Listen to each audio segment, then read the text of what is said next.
OPM. So, kami nakagawa na nag-iba-iba dito lahat ng mga taga-suporta ng OPM. Sobrang overwhelmed.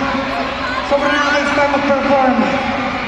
Pero una sa lahat, gusto namin pasalamatan si Ninang Pure Gold sa pagkikita sa SB19. Hey! Of OPM Con that will definitely be part of history. Yeah.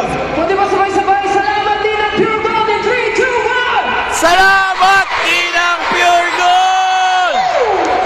Yun eh. Yun talaga yun. Grabe, maraming salamat po.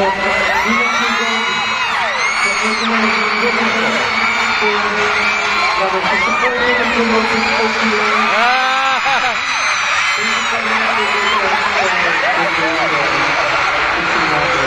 Yes, at syempre maraming salamat po sa lahat ng artists na naging parte ng ganito.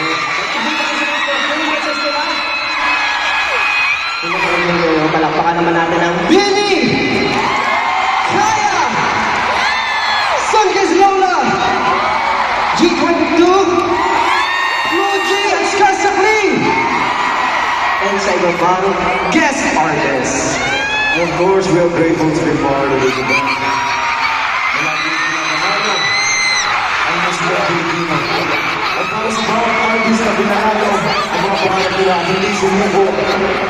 Hoy, anong tinatago mo dyan sa buhok mo? All of us, I will do this one.